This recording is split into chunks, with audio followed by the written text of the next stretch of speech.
বাঙালি player হচ্ছে এই specially in my field definitely এখানে হার্ডেলস এইখানে শুধু তাই নয়, এবং আমি বলি যে আমাদের যে সংগঠন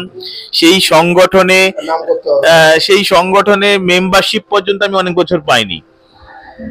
আফটার ম্যাচিং বাংলা মাটিতে থেকে, এবং after matching all the criterias, even যারা একটা বাড়ি পর্যন্ত জীবনে বাড়ায়নি সেই সব কোম্পানিগুলো এসে মেম্বারশিপ তারা সকালে অ্যাপ্লাই করলে বিকালে পেয়ে গেছে। হ্যাঁ, তো এইখানে আজকের দিনে তুমি ধরতে পারো যে এখনো 1200 flat and bungalow have delivered till date. 1200 and approx 4000 is under construction, সব প্রজেক্ট মিলে। আপনি স্কেলটা বুঝতে পারছেন আপনারা? এরকম আমার সফল বাঙালি ভাল লাগে, যে বাঙালিকে দেখে অন্য বাঙালিরা স্বপ্ন দেখতে পারে যে আমিও সফল হব। রোল মডেল আমাদের সত্যি মাঝের একটা সময় কিন্তু রোল মডেল নেই। এই পুঁজিপতিদের কালো হাত ভেঙে দাও গুড়িয়ে দাও করে কিন্তু একটা সময়ের রোল মডেল ধ্বংস করা হয়েছে। আমরা বাংলা পক্ষে স্লোগান দিয়েছি জানো, 2-3 বছর ধরে আমরা পয়লা বৈশাখ টাকা মিছিল বলে একটা মিছিল করি, সেটা হচ্ছে গড়িয়াহাট রাসবিহারী মোড় থেকে গড়িয়াহাট। ওকে, সেখানে স্লোগান দিয়ে আমরা বাঙালি পুঁজিপতিদের সোনালী হাত শক্ত করো শক্ত করো।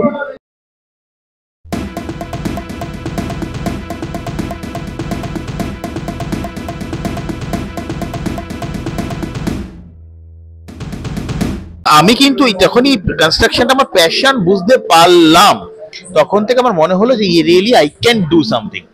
এবারে আমি আসি পরের স্টোরিটায়। এই 2006-07 সালে আমি যখন মহামায়াতলায় প্রথম বাড়ি করি, আমি না 700-750 টাকা স্কোয়ার ফিটে বিক্রি করেছি। Can you imagine? 2006-07 700-750 টাকা স্কোয়ার ফিটে একটা বাড়ি বিক্রি করেছি। মানে আমি রিমেম্বার আমার প্রথম বায়ার, তার সঙ্গে আজকের দিন আমার দাদা ভাইয়ের সম্পর্ক। উনি ফ্রি অ্যাড বা অ্যাডম্যাক বলে পেপার হতো তখন, হ্যাঁ ফ্রি অ্যাডস, তাতে একটা অ্যাড দেখে এসেছিলেন এবং সেখানে উনি আমার থেকে একটা 2 BHK ফ্ল্যাট বুক করেছিলেন 4,98,000 টাকায়, মানে নট ইভেন 5 লাখ, মানে 5 লাখ সামথিং হচ্ছিল, একটু দর কষাকষি করে 4,98,000 টাকা। 2,000 টাকা উনি বললেন আমি দেবো না, এই 4,98,000। Is a very nice man. তো সেখান থেকে আমার চালু, কিন্তু ক্রমশই আমি 2-4 বছর অপারেট করার পর বুঝতে পারলাম যেভাবে নন বেঙ্গলিদের একটা প্রাধান্যই ব্যবসায় আছে, আমার পক্ষে কিন্তু ওই লেভেল অফ ইনভেস্টমেন্ট করে এখানে সাস্টেন করা সত্যি মুশকিল। তাহলে আমাকে সারা জীবন এই পাড়া প্রমোটার পাড়াই, তারপরে কি হবে জানি না, আরো নানা রকম ট্যাগে চলে যেতে হবে। হ্যাঁ, একটা লেভেল অবধি ওটা, তারপরে জানি না। তো প্রথম 2-4টি বাড়ি করার পর তারপরে আমার মনেই হলো যে মানে এর কোনো মানে আলটিমেট ডেস্টিনি নেই। ডাল ভাত জুড়ে যেতে পারে, এর বাইরে কিছু হবে না। যদি এরপরে কিছু করতে হয়, so you have to think beyond the normal, মানে জেনারেলাইজ থট প্রসেস। তখন কিন্তু আমি কি করব ভাবতে হঠাৎ করে শান্তিনিকেতনে একটা আমার কাছে অপশন এলো, যে শান্তিনিকেতন মানে বাঙালির একটা খুব বড় নস্টালজিয়া। শান্তিনিকেতনে তখন রিয়েল এস্টেট মানেই কিন্তু বেসিক্যালি লোকজন একটা বড় বাংলো ভাবে, মানে উচ্চবিত্তদের জায়গা Santiniketan. This was the concept. হ্যাঁ, শান্তিনিকেতন মানে বাড়ি, অনেক বড় জমি, তার সঙ্গে একটা বাড়ি, সেখানে বড় বাগান আছে, এই আছে। So my thought process was দেয়ার, আমার নেবার হবে একজন কবি সাহিত্যিক, একদম ওইটাই শান্তিনিকেতনের প্রসেস। তা আমার মনে হলো লোকে যাবে, তার এটা কি, মানে উদ্দেশ্যটা কি, সেটা হচ্ছে যে আমার একটা কোয়ালিটি টাইম আমি স্পেন্ড করতে চাই। বাড়িতে লোক কজন? 2 জন, 3 জন, 4 জন।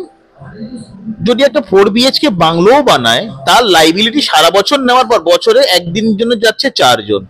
So why not make a very handy বা একটা ভেরি কোজি ইউনিট, যে পারপাস অল, মানে serve all the purpose with all major facilities and amenities.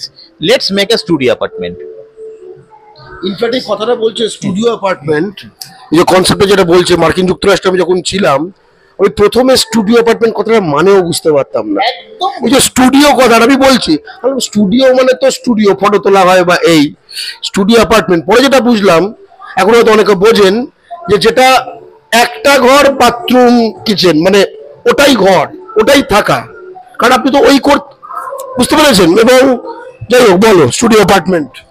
ওই যে বললাম কনসেপ্ট ছিল এটা, যে যদি ওর পারপাসটা সার্ভ করা, তো একটা উইকেন্ডে যাবে, যদি সে একটা উইকেন্ডেই যায়, জেনারেলি লোকে কি করে, আপনি যারা 5 স্টার রুমেও যদি কেউ ভাড়া নেয়, তাতে কি হয়, আমরা যারা 5 স্টার হোটেলে রুম ভাড়া করছি, কি হচ্ছে, একটা বড় রুম, স্টুডিও অ্যাপার্টমেন্ট। একটা স্টুডিও অ্যাপার্টমেন্ট।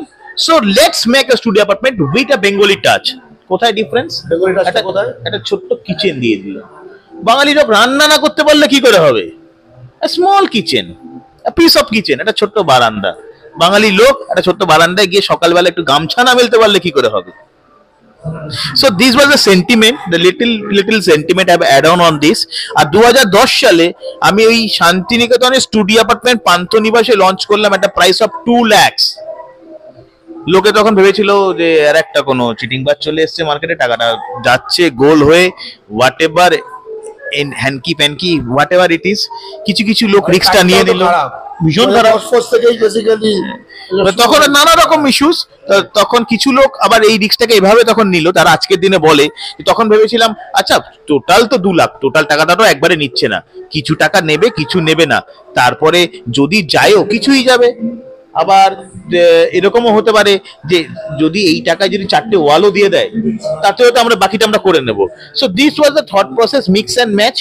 বাট এটা হচ্ছে যে আমি তাদের ভরসাটা রাখতে পেরেছি।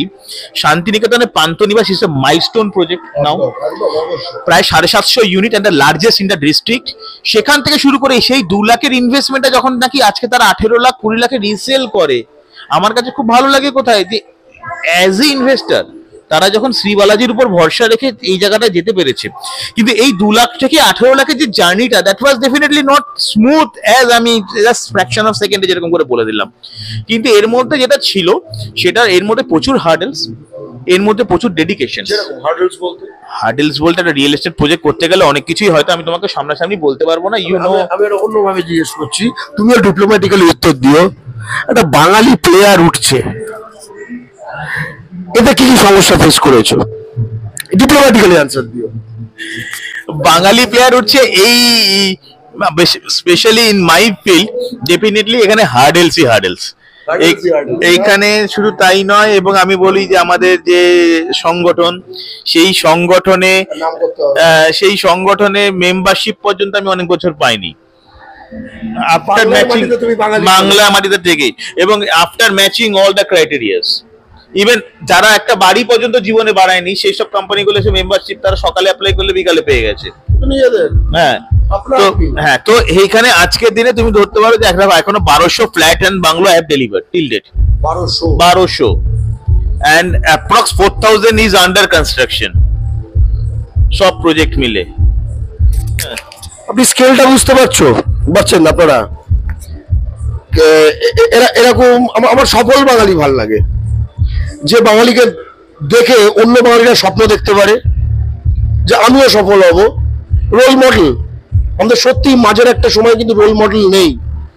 এই পুঁজিপতিদের কালো হাত ভেঙে দাও গুড়িয়ে দাও করে কিন্তু একটা সময়ের রোল মডেল ধ্বংস করা হয়েছে। আমরা বাংলা পক্ষে স্লোগান দিয়েছি জানো, 2-3 বছর ধরে আমরা পয়লা বৈশাখ টাকা মিছিল বলে একটা মিছিল করি, সেটা হচ্ছে গড়িয়াহাট, রাসবিহারী মোড় থেকে গড়িয়াহাট। ওকে, সেখানে স্লোগান দিয়ে আমরা বাঙালি পুঁজিপতিদের সোনালী হাত শক্ত করো শক্ত করো। বুঝতে পেরেছো?